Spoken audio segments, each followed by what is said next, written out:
Bonjour à tous, aujourd'hui nous mettons le cap sur la Suisse, un pays réputé pour la beauté et la diversité de ses paysages. Pour en parler, Luc Berthold, responsable relations publiques chez Suisse Tourisme en France. Bonjour Luc. Bonjour. Alors dites-nous un petit peu quels sont les points forts de cette destination que viennent chercher les touristes dans ce beau pays qu'est la Suisse.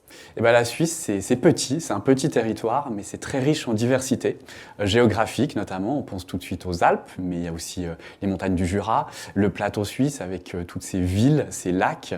Et puis c'est une diversité culturelle aussi. On parle 4 langues en Suisse, le français, l'allemand, l'italien, le romanche, ce qui fait qu'on est très vite dépaysé même dans les différentes régions de Suisse. Alors, nous vous proposons aujourd'hui une mise en lumière du canton du Valais.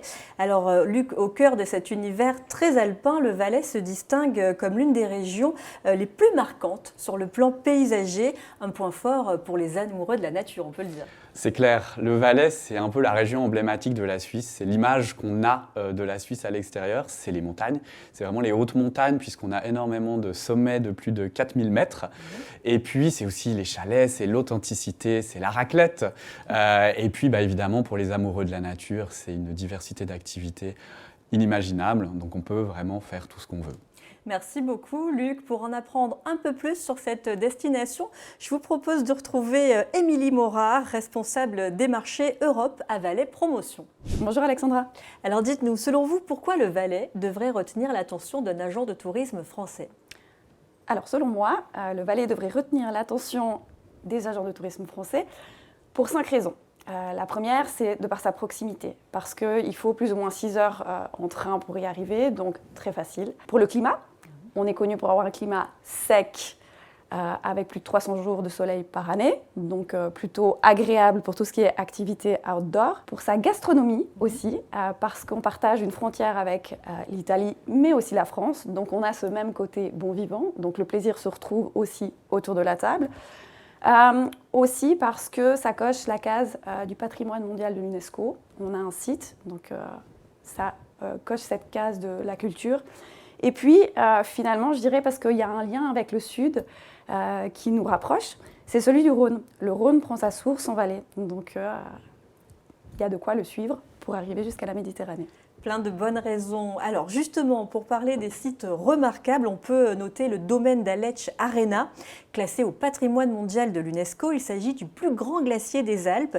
Quels sont les produits phares proposés pour découvrir cette destination ? Alors pour aller découvrir l'Aletsch Arena, je dirais qu'il y a 3 produits principaux qui sont intéressants pour les clients. On a le Viewpoint Package, on a le passeport découverte et finalement on a le tour du glacier. Ça, c'est parmi d'autres options.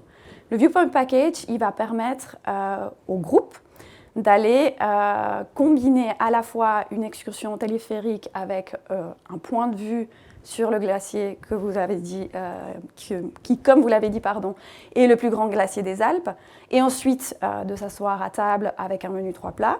Le passeport découverte, il va être adressé, lui, plutôt aux plus actifs, c'est-à-dire qu'il va donner un accès à tout le réseau des remontées mécaniques de l'Aletsch Arena, parce que l'Aletsch Arena, c'est aussi des villages sans voiture.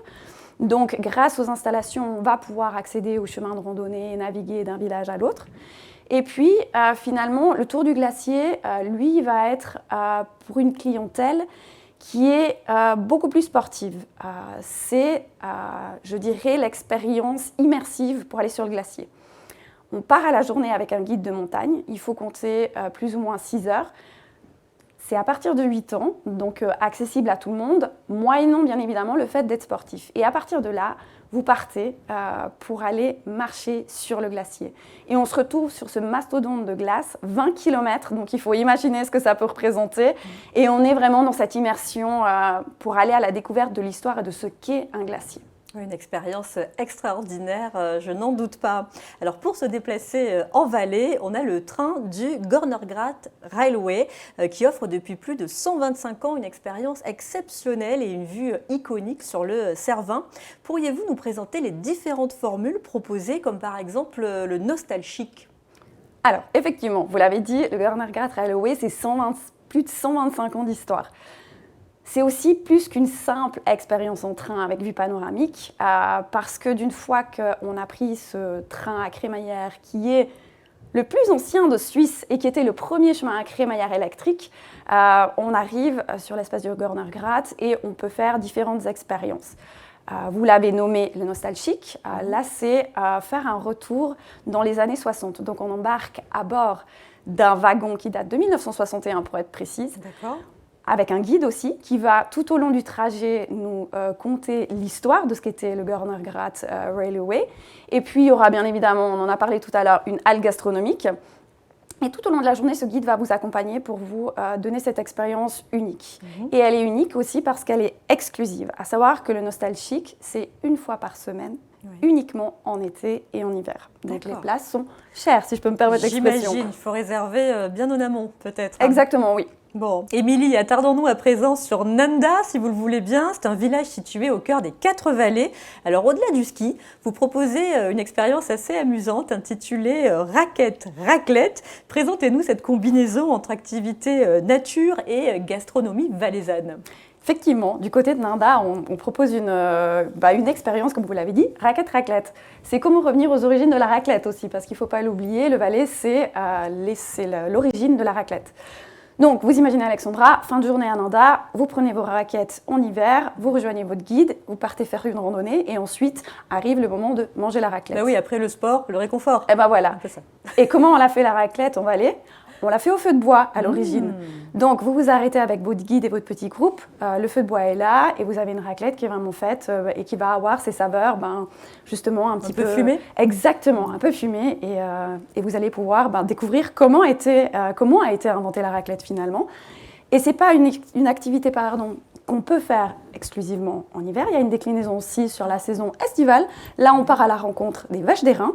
Et ensuite, d'une fois qu'on a découvert les vaches dans leur environnement, on va faire la même chose, raclette au feu de bois. Génial, ça donne envie, Émilie.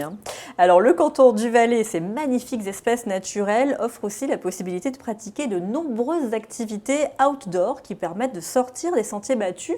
Que pourriez-vous nous recommander ? Alors dans les activités outdoor, vous l'avez dit, on a beaucoup de possibilités. On a le côté, on l'a dit tout à l'heure, première immersion avec le glacier d'Aletsch et la découverte de ce patrimoine mondial de l'UNESCO. On a aussi la possibilité, on a parlé tout à l'heure de Nanda, de faire sa première expérience trekking, parce qu'on n'est pas obligé de faire une expédition de 15 jours pour faire un trekking. À Nanda, on a un petit format, 3 jours de randonnée pour 2 nuitées. Donc ça, c'est une petite immersion pour les gens qui aimeraient partir à la découverte de la nature, une nuitée en refuge, pour aller se ressourcer. Oui, se ressourcer, cette complètement. immersion. Là, c'est la zénitude absolue de la Suisse avec les beaux paysages. Totalement. On Le est bien. calme, le son des cloches des vaches qui sont autour, un bon repas avec du fromage forcément. Le rêve. Voilà, vous l'avez dit.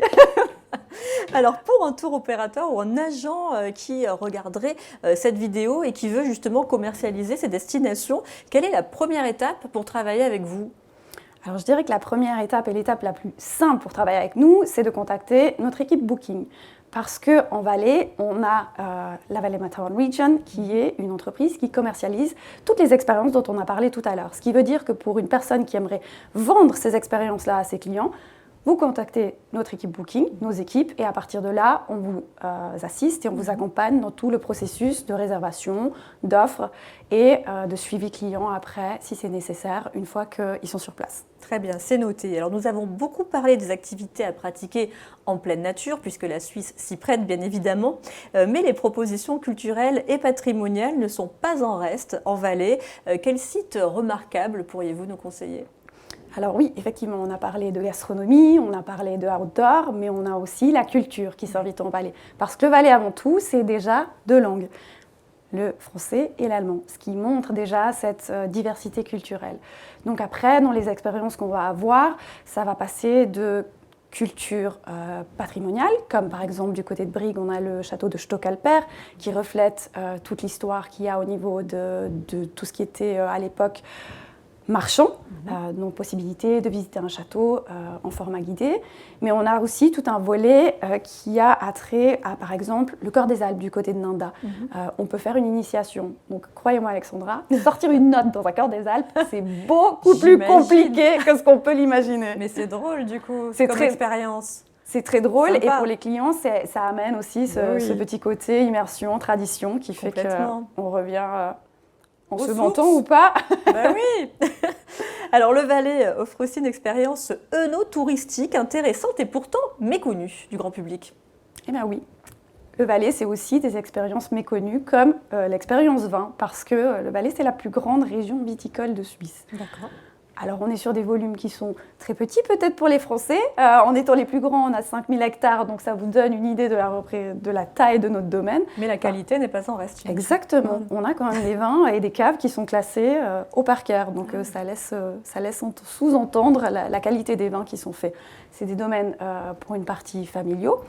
Mais tout ça pour dire qu'on a des expériences œnotouristiques pour les clients qui sont vraiment de visite en cave avec découverte du vignoble à une balade le long d'un bis. Un bis est un canal d'irrigation qui a été construit à l'époque et qui aujourd'hui est encore utilisé pour irriguer les champs. D'accord. Et dans les vignobles, vous avez ces bis avec des cabanes, des guérites, pardon, qui servent justement, vous vous baladez, vous vous arrêtez, vous dégustez par exemple une raclette, quelques verres de vin. Avec modération toujours. Toujours avec modération, le vin bien évidemment, très important.